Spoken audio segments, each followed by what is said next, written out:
The Justice Department arrested Jack Douglas Teixeira in connection with an investigation into alleged unauthorized removal, retention, and transmission of classified national defense information. Teixeira is an employee of the United States Air Force National Guard.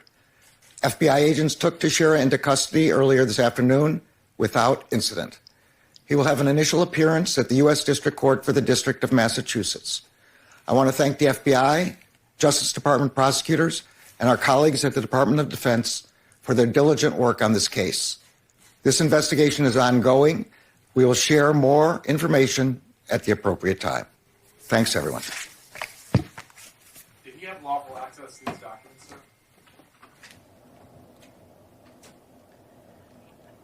A relatively short statement there from the Attorney General, once again confirming what we have been reporting, and that is the arrest of 21-year-old Jack Teixeira. He is an employee of the 102nd Intelligence Wing, the Massachusetts Air Force National Guard. He will appear before a court there first in Massachusetts, and again, no questions were asked. He left after that statement. I want to go back to our panel, and I'm sorry that we keep interrupting you, David, but obviously this is a breaking news development. If you can go back to the point you were making earlier. Yeah, we're starting to get some reporting about the potential motivations here, and we're hearing things like that this suspect was heavy into gun culture. He may have had some views against the U.S. government. There were racist and misogynist things being said on this server. And those are potential motivations. But when you look at the motivations for someone to spy or to do things like release classified documents, they almost always fall into one or more of four categories. And the acronym MICE actually helps you remember it. M is for money. They're selling the secrets to get money. I is ideology. They have some kind of anti-government ideology, and that may be the case here. C is compromise or coercion. And E is ego. Now, in this case, the reporting we've seen so far really points to the latter of those, that this person appeared to want to impress these men and boys on this private server and was upset when they weren't as excited about seeing the classified information as he thought. That's not the kind of motivation we often see in these investigations, but focusing on that is what the investigators are really going to be doing now to figure out what drove this person to use his privileged access to actually release this classified information into the wild. Are you concerned about the leak? Okay, guys, it's time to go. Let's go. We got to move. I'm not concerned about the leakages. I'm concerned that it happened. But there's nothing contemporaneous that I'm aware of that is of great consequence. Okay, you're in the War Room. Wednesday, 13 April, year of Lord 2023. All things intelligence. We obviously lean on Jack Posobiec, a naval intelligence officer. Jack, you got to help me out here, brother. You know, Biden's sitting there and going, nothing to worry about. The content of this is explosive, and we're going to talk about that. Also, your special on Human Events Daily tonight. We've got Ben Harnwell here. We have Dr. Bradley Thayer. We've got Rebekah Koffler. We have Joe Allen. We're all wall-to-wall on intel, geopolitics, war fighting, the Third World War, economics, all of it. Jack Posobiec, please help me out. This is top secret, and it's got the other classifications of even more limited than top secret access to this in these slides. This is a Grundoon in the Massachusetts Air National Guard. It's not the Air Force, it's the Massachusetts Air National Guard, a Grundoon, a 21-year-old Grundoon. You expect me to believe that somebody in the Massachusetts Air National Guard at some Air National Guard base in the Commonwealth of Massachusetts had access to this information, sir? Well, Steve, 100%. The Joint Staff Brief, as we talked about a week ago on this program, where we were the first, way before the New York Times, way before CNN, anybody else that told the truth about United States special operators being on the ground in Ukraine. War Room was number one on Good Friday morning. And I'm here to tell you, and as I said on that same day, that the Joint Staff Briefing is one of the most widely read briefings within the intel community. If you have top secret access, if you've got JWICS access, you're definitely reading this brief on a daily basis. Every Intel analyst, it was required reading. When I ran the Intel shop, when I ran an N2 shop, I would always tell people 2 things to read every morning. It's the Joint Staff Brief and CIA Wire, at least check in with them. So access to it, absolutely. But I think what you're really seeing here is that the entire military-industrial complex is losing it, that all of their lies about the Ukraine war were completely exposed by a 21-year-old kid. Look how fast they went after this guy versus the Dobbs leak, which took place a year ago. It's been a year with nothing. And the entire media wants you to focus on this kid and the leak, and they're calling him anti-American. They're saying all these things. But what did he do, Steve? He told the truth. His biggest crime was exposing the truth about the Ukraine war that nobody else in the government was willing to do. Now, I'm not saying he did it the right way. I'm not saying he followed the right channels. I get all that. But I am not going to follow the shiny object and go chasing this ball that the media and the government want me to chase, because I know that this guy brought forward the receipts and he brought forward the truth. I want to go specifically to the content because Biden just kind of blows it off. You've got the air defenses, and I want you to come in. You got the air defenses. You have the air defenses shot. You've got the ammunition backlog. That anything we're shipping there, we're like 13 years behind in production. Nothing's going to Taiwan. You've got the casualty rates of 70,000 Ukraine dead versus 16,000 Russians. You've got the spring offensive being a joke, and they know it's a joke, although they're pushing it in the media. And then you've got the bombshells.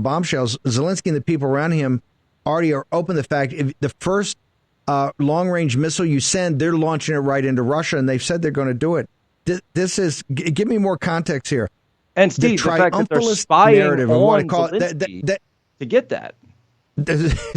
To get the information. That's the point. Put it in you're an intel officer. How explosive is what has been revealed on Ukraine in our current situation there, sir? Steve, look at the there's a reason that they're putting on the show for us right now. This daytime perp walk, the press briefing that's being done by the Attorney General. The media is talking about it day in, day out. The Washington Post and the New York Times with their investigative pieces. By the way, those pieces by the New York Times and the Washington Post were completely leaked by the national security community to them. This wasn't some, we found it on our own through our investigative work. No. You were handed that on a silver platter, and you're telling us a song and dance about, we used highly sophisticated journalism techniques to discover this Discord server and get the guys. No. Here's what happened, Steve. I'll tell you exactly what happened. The NSA went in and sucked up every piece of Discord that they had to find out where this thing came from. They went to every single member of the Discord that was inside the United States or within their reach. And you know what happened? People got knocks on their doors and they said, you're going to get a call from the New York Times and the Washington Post, and here's what you're going to say. And they handed them a script. And they've got this thing up with the guys in silhouette and all this. This guy wasn't a whistleblower. This guy wasn't doing the right thing. This guy was cut me a break. You guys are in total CYA mode. That's why you're getting the theatrics. That's why it's total hide the football, because they don't want you talking about the fact that it has now been exposed that not only have they been lying to us about the Ukraine war, that it turns out the Joint Staff, which last I checked, Steve, the head of which is chairman of the Joint Chiefs, General Milley, they've been lying to us. They've been getting briefings. This is a daily brief. This is the brief they get every day. Every day, Milley knows the truth. He goes out there, he lies about it. Jack Kirby goes out and lies about it to all of us. And now we know that they've been doing it deliberately the entire time. Jack, made me feel better here. You got Julian Assange, you have Snowden, you have all these things. This has been up. Has it been up since January on 4chan and Discord and then Telegram?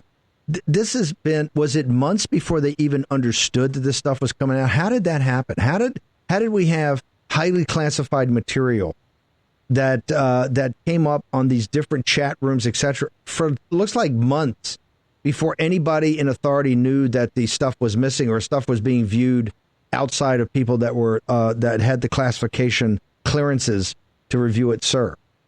Well, Steve, I mean, it's like anything else, right? If people are being shared, in these private chat rooms, these private servers, Which, by the way, and I'm just going to say something right now, word of caution to anyone in the audience, that if somebody comes up to you in a private chat room and says, hey, buddy, do you want to look at some classified documents? You want to come right out of the skiff and take a look at the PDB downloaded from JWIX, take a look at the Joint Staff Brief, et cetera, et cetera. I try not to throw out too many acronyms when I'm on War Room here, but, for the audience to look up all that stuff, these are all the various different intelligence products that you would read on a daily basis as an intel officer. This Intellipedia was part of it. That's kind of like the Wikipedia of the intel community.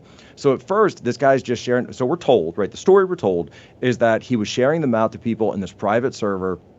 That he at one point, he was copying documents and putting the information in. Then he moved to printing out documents, taking them home, taking pictures of the documents when he then got home, and then uploading them, I presume, from his phone or some other device to this server. So the military would have no way to be able to track that if nobody was talking from inside the server or if they were subpoenaing Discord. The only way that they'd be able to do it is if you turned the full force of the NSA on this thing, which obviously they did here.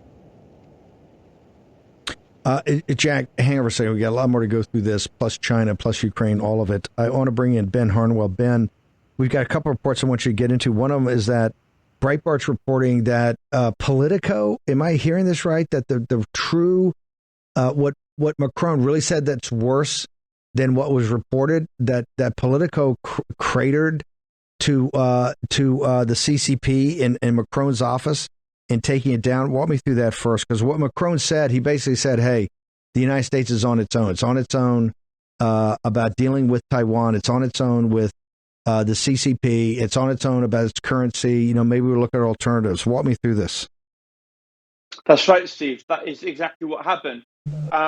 President Macron, the Élysée Palace, the official residence of French president, put pressure on Politico under the terms of agreeing to the interview that the French presidential team would have final approval on all of the quotes released in this interview. And in fact, one of the more incendiary, if I can term it like that, statements that President Macron made about supporting Taiwan was actually cut from the published interview.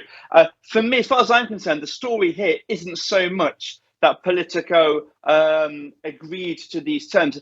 It's according to the Breitbart article, they said that this is really just they dismissed this as a European convention. It's not. I mean, even American newspapers will concede the right to have quotes approved before publication. Actually, I think the real story is exactly this: that in order to appease China, Politico, in this interview, allowed the French president to remove these quotes about not allowing America to drag Europe, and specifically France, of course, into a kinetic war with China to protect the territorial integrity of Taiwan. It's an astonishing story. Astonishing. Jack Posobiec, let me get your take on that. You're going to hang with me for a few minutes. Walk me through this. You got the one hand, the Ukraine leak, which shows you they know they're losing. We're pumping more resources than ever. The French and everybody are kind of taking a step back while we pour more money into it. Where we really need an ally, it's kind of, hey, fare thee well, devil catch the hindmost. Jack Posobiec. Steve, the Xi Jinping, and we're going to be doing an entire special tonight on Human Events Daily. It is part of our China Files series, and we're calling it The Art of the Dragon. Because you see what Xi Jinping has done here. Using the One Belt, One Road construct, the dragon has spread its wings to envelop everything from the United States to Silicon Valley to Washington, D.C., to now, as we see with Macron, to Western Europe. And what's the last piece that they want? The last piece that Xi Jinping wants is Taiwan Island. And we know from Sun Tzu, Steve, we know from reading our Sun Tzu, and I guarantee you the Chinese military reads Sun Tzu, the supreme art of war is subduing your enemies without firing a single shot. And that's exactly what they're doing. They're running the table on us right now. President Trump called this out in his interview with Tucker. He said Macron's over there kowtowing in a complete show of submission. Absolute submission, saying we cannot be dependent on the U.S. dollar is exactly what Lula is saying after he landed in Shanghai and he gave the speech. We're going to go through all of Lula's speech at the Shanghai New Development Bank, because what he's doing is a declaration of war, reading from the script that Xi Jinping handed him on the U.S. dollar. If you don't understand that the de-dollarization, I know the War Room Posse understands this, but you must be clear that Taiwan Island and the de-dollarization of the world are happening simultaneously for a reason. They're doing it because it's not even about the military per se. It's about the money. Follow the money. What Jack's talking about, that's why you got to watch Human Events Daily, the new episode on the Xi files, on the China files. This is about the Art of the Dragon. That bank, when Lula gets there and it does the thing, that development bank is what I call the BRICS bank. That is the Brazil, Russia, India, China, South Africa. That's the BRICS bank. I mean, he's sitting in front of it saying, this is going to be the new world order and we're going to run the deal. And now we got Brazil, your long-term ally. Monroe Doctrine, suck on this, right? Because we got your guy right here, another communist. And Brazil's not enough. They're going with Mexico, too. They're going with Mexico. They're coming right up to our fence. They're literally coming across our fence. The fact that we're letting Mexico enter into this anti-American economic global alliance just shows the abject failures of Tony Blinken, Victoria Nuland, and everyone in the American foreign policy blob that have been operating for the last 30 years. This is what happens when you outsource your foreign policy and your diplomacy to idiots and neocons and neoliberals, these iconoclasts who have no idea how the world works. But you just named, you got to help me out here. You just named the guys that Nuland and Blinken, they're 1,000,000% focused on Ukraine. And I don't want to say it's because of Victoria Nuland's heritage and her family that comes through there and her great parents. Be like me, you focused on Poland and me focused on Ireland. It's not acceptable. They're maniacally focused on Ukraine, and to the point that they will lie to you to the face about the reality. They got to spy on the Ukrainians, find the story. They know the story as the leak tells you, and lie to you. Why are they so maniacally focused on Ukraine and are allowing a massive coalition, a legion of doom led by the Chinese Communist Party transnational criminals to run the tables on us, brother? Look, people need to understand that you put all your chips in this basket. These Atlanticists, these people who have, yes, it's true, they do have these age-old grievances, these conflicts that go back hundreds of years, thousands of years in some cases. And when you put that ahead of the national good of the United States of America, you are going to fail, and you're going to fail every time, which, by the way, isn't even in the best interests of the people that are in Ukraine, that are in the midst of this fighting, which is exactly what came out in these documents. They're the ones getting torn up. It's their cities, their children in the bombed out shelters and basements. No. Those are the ones that are getting blown up over in search of this utopia that you're never going to create on Earth. Jack, when I read that, it goes to that meme that was supposed to be cute, that Biden and Blinken and Nuland in this crowd are going to fight until the last Ukrainian stand. Right. The Ukrainians are in a charnel house. They're being tossed in. Let me finish with Ben. I'm going to come right back to you. I want to get to Thayer about the operational thing. Ben, also the Financial Times, you got the leaks talk about Hungary. Hungary's sitting there going, hey, I'm not so sure the United States is really an ally. Plus you got Macron more in the FT, where Macron's really, he's shown his true colors. He's traded us out. And you made the point that, hey, he really went there, not just the head of France. He's really looking to take over and be president of the EU. Walk me through the other reporting from the Financial Times about both Hungary and France.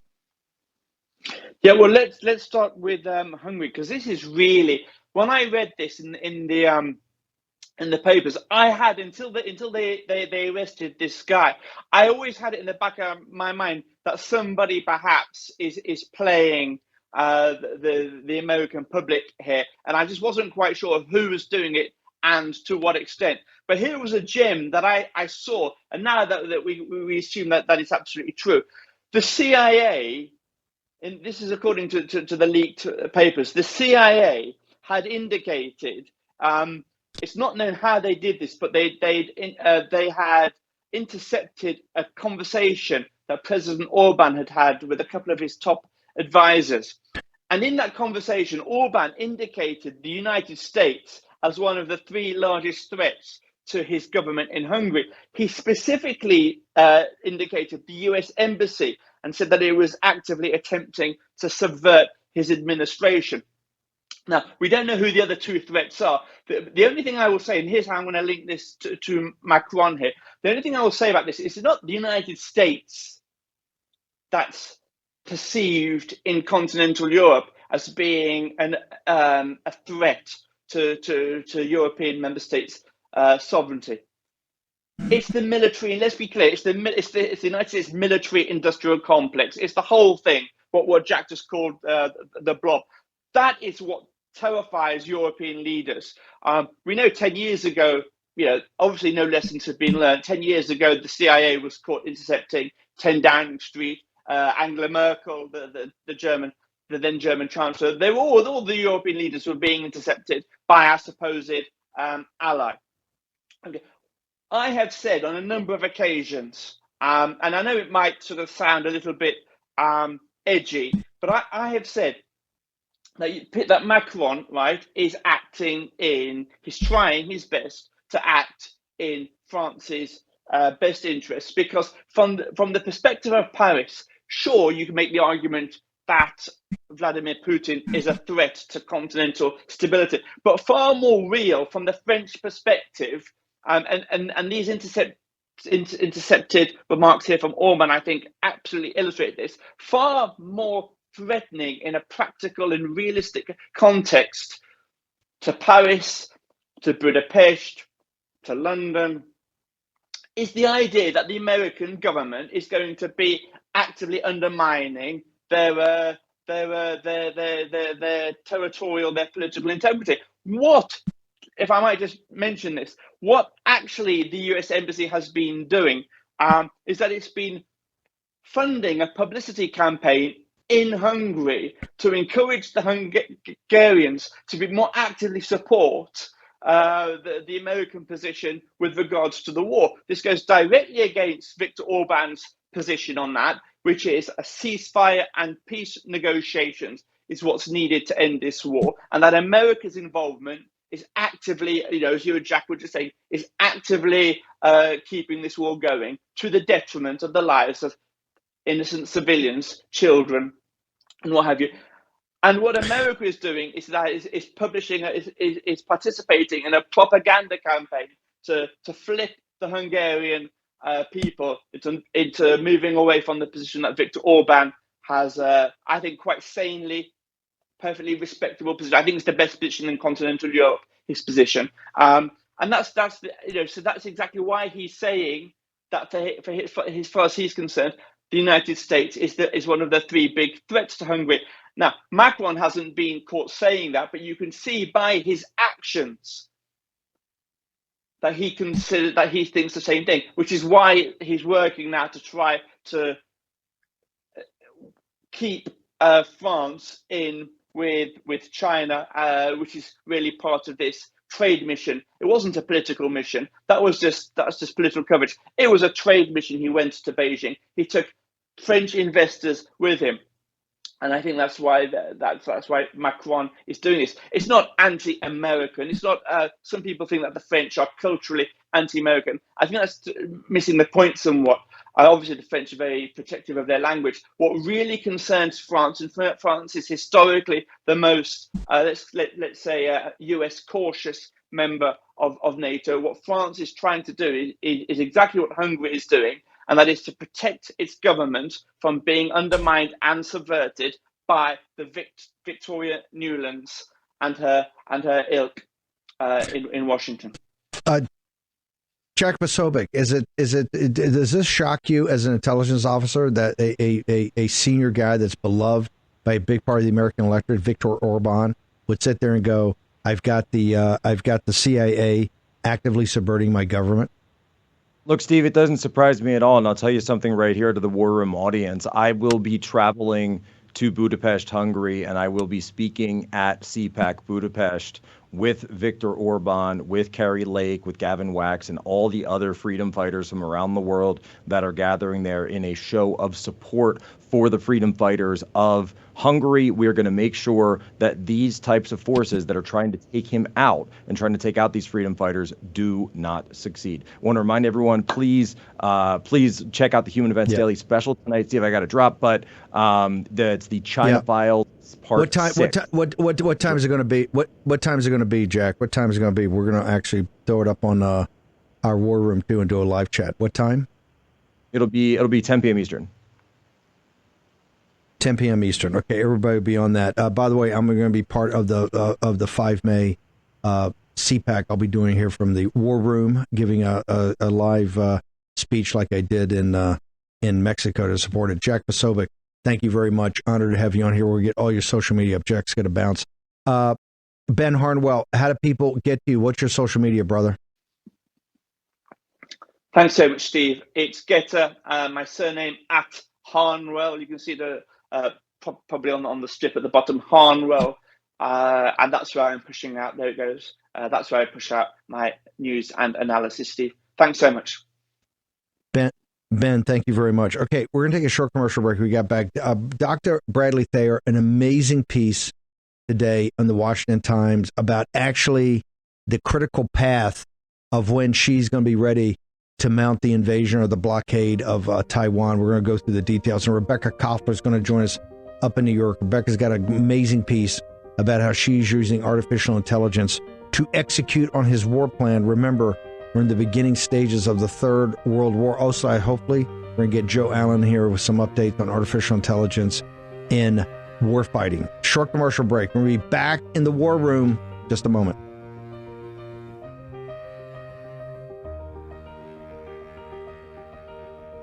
One step closer to attacking Taiwan, staging massive military exercises miles off the Taiwanese coast.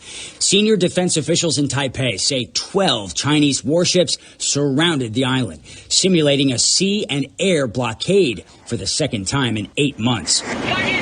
Taiwan's military says 3 days of war games reveal rapid progress by the Chinese Navy. What appear to be the first ever simulations of aircraft carrier strikes with a highly advanced J-15 fighter fleet China calls the Flying Shark. On the Taiwan Strait, China's Shandong aircraft carrier launched 80 fighter jet missions and 40 helicopter flights. The drills came with an ominous warning. China's military is ready to fight. The Taiwanese military issuing a strong condemnation, saying it does not seek to escalate, but is determined to safeguard its sovereignty.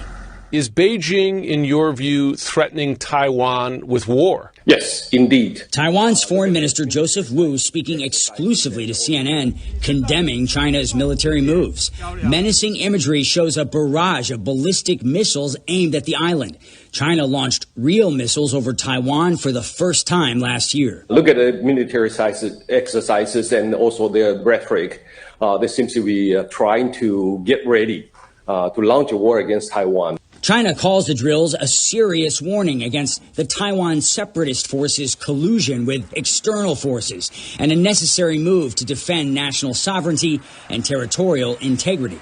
China's exercises, like similar drills last August, followed high-profile meetings with U.S. House speakers, Nancy Pelosi in Taiwan, Kevin McCarthy in California, meetings the foreign minister calls crucial to counter decades of diplomatic isolation by Beijing. China cannot dictate how Taiwan make friends. And China cannot dictate how our friends want to show support to Taiwan. Support including 9 rounds of weapons sales to the island under the Biden administration alone.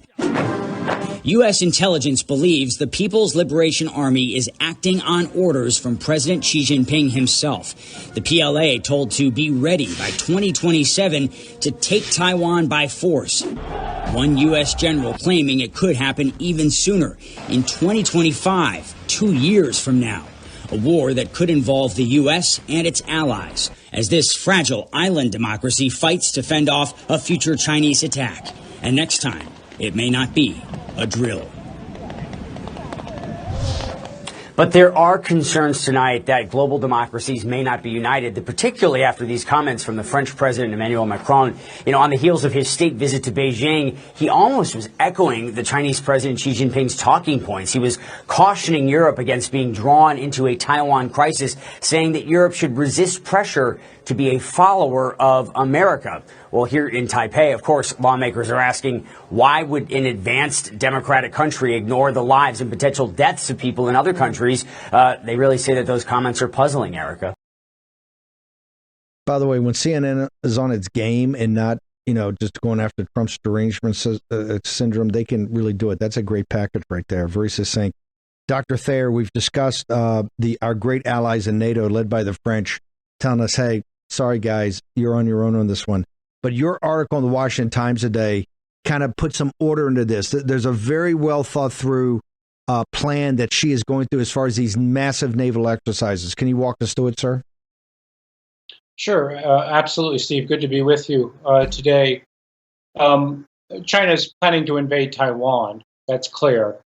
And we expect that invasion to come before what Air Force General Mike Minahan identified as coming in 2025. China has conducted a series of exercises which are preparatory towards an invasion of Taiwan. The first was conducted in August of 22, just after Nancy Pelosi, then Speaker of the House, visited Taiwan. That was Operation Joint Fire Strike conducted. And that was an exercise really to decapitate Taiwan. That was to go after leadership targets, command and control targets, which was extremely important. What we're witnessing now is the second, which is Operation essentially anti-air raid, and Joint Sword is a part of that, which is China's exercise to establish air superiority over Taiwan.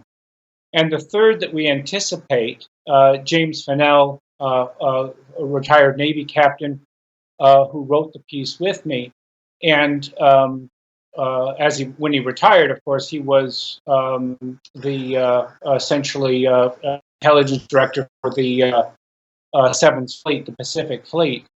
The third is going to be the joint, essentially, the joint island landing campaign, which is going to be the amphibious assault, exercising to conduct the amphibious assault against Taiwan. And we would expect that by August 23. So we would expect that Xi has got the big pieces in place for the invasion by the autumn of 23.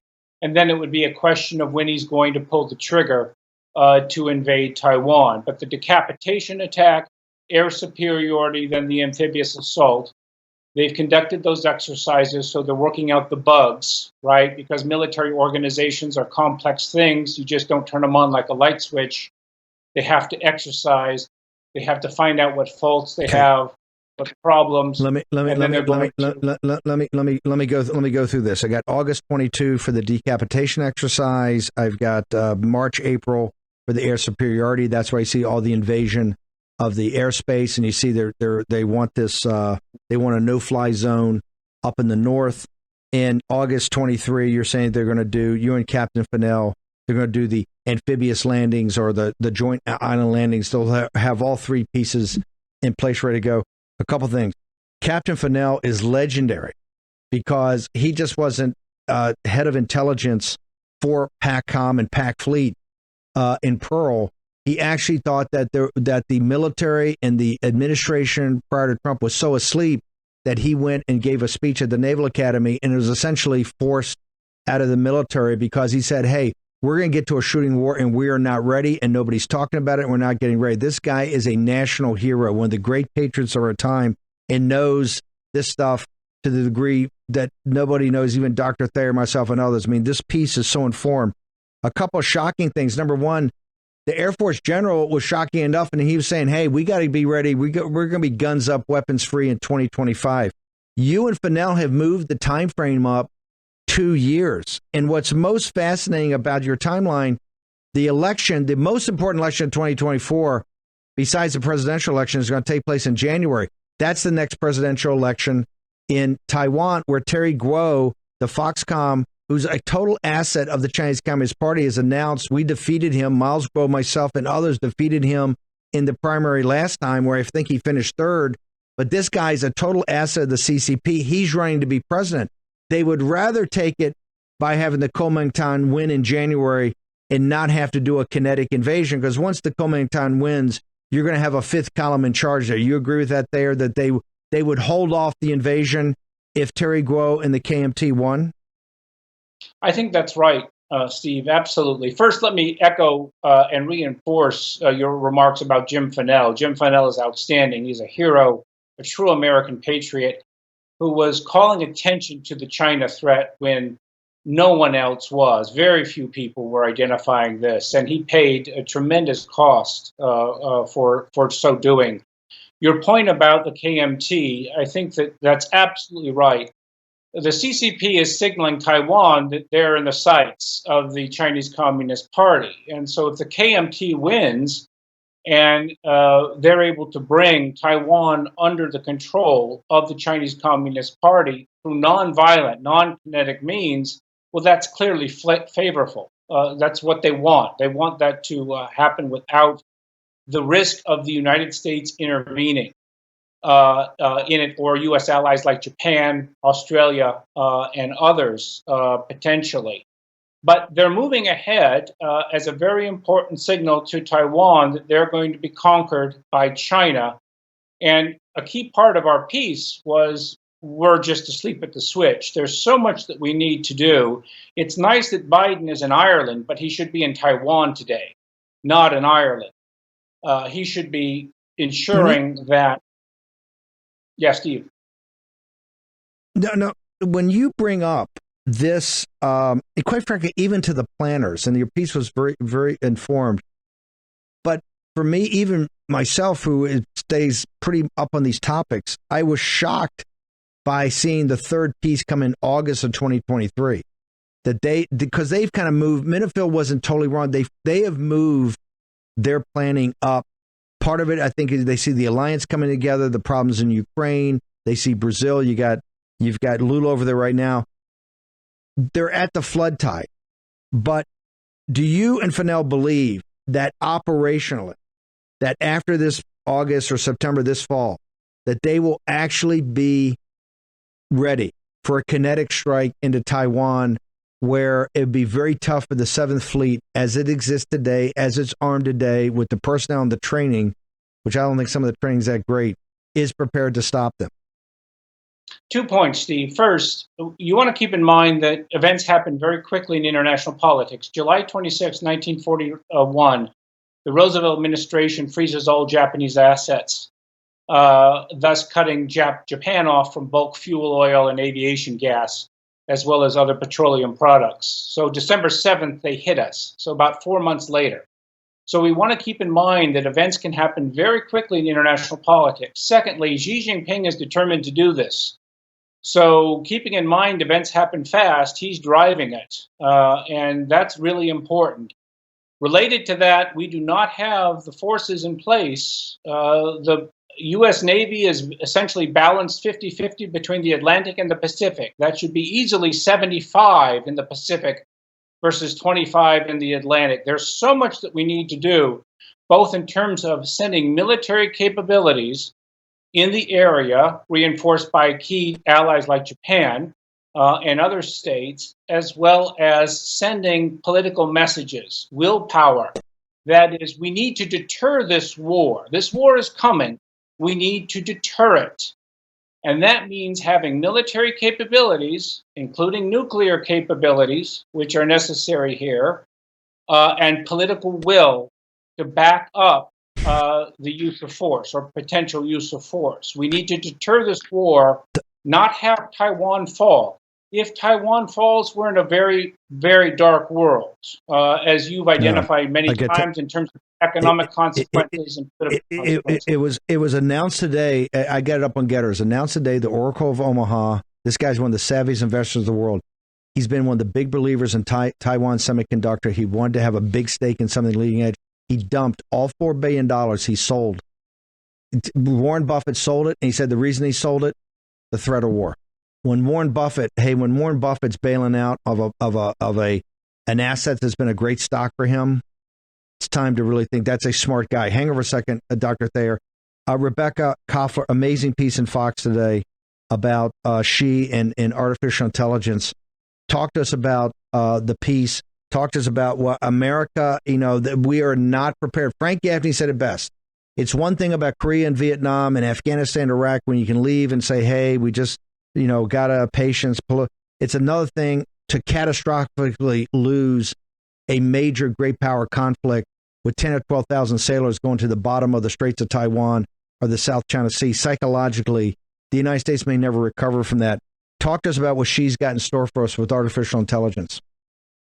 Well, exactly, Steve. Just like Bradley Thayer said, we have been sleeping at the switch, not just for years, but for decades at this time. Both Xi Jinping and Putin are joining forces to weaponize artificial intelligence against the United States, whom they both view as their primary adversary and their primary target. Xi Jinping actually directed his government and his military to become the leader in artificial intelligence and surpass the United States in just a few years by 2030. They adopted their national artificial intelligence strategy back in 2017, almost 16 months after they had a wake-up call. What happened was Google enabled AlphaGo artificial intelligence capability, defeated the world champion in Go, the Chinese ancient game. This North Korean champion, he was unbeatable until then, and so this was just a wake up call to the Chinese, and they immediately decided that they are going to weaponize this capability, and they're talking about their doctrinal specialists that have been trying to work out a war fighting strategy to defeat the United States, the so-called, your listeners know about unrestricted warfare, right? So one of the tactics that they talk about is swarming.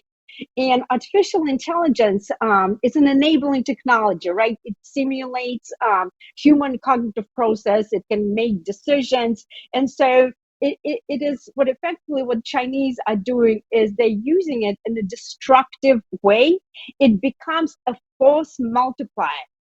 If you enable your cyber attacks or your kinetic weapons with AI, the effect can be as destructive as an effect produced by the nuclear weapons, only without the mushroom cloud. This is why the Chinese favor that type of technology. And so the swarming tactic, one of the ways that they envision of defeating or even preventing the US from intervening in the conflict in Taiwan, because we are the only country that hopefully is capable of preventing that from happening. But what they want to do is flood the US airspace with objects. If you think about the spy balloon, right, that traversed the United States undetected.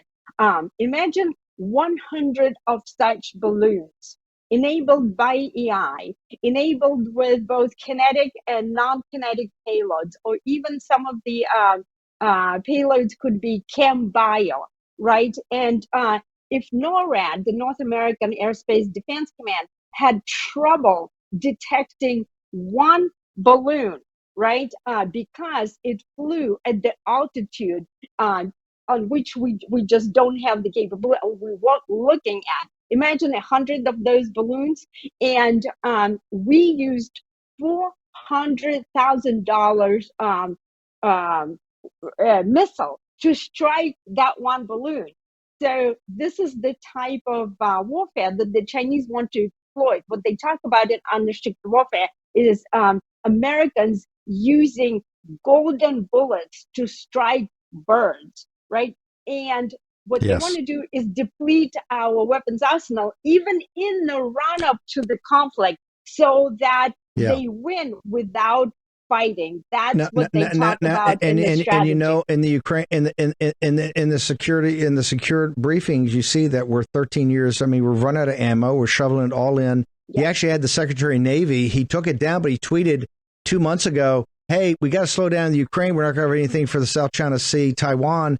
They may take it down. Rebekah, we got to bounce." This article is amazing. How do people get to you and your writings? RebekahKoffler.com is my website. I regularly write my classified intelligence analysis on FoxNews.com, on NewYorkPost.com, and I post it on my social media at Rebekah Koffler 0132 on Getter, Twitter, and Truth Social.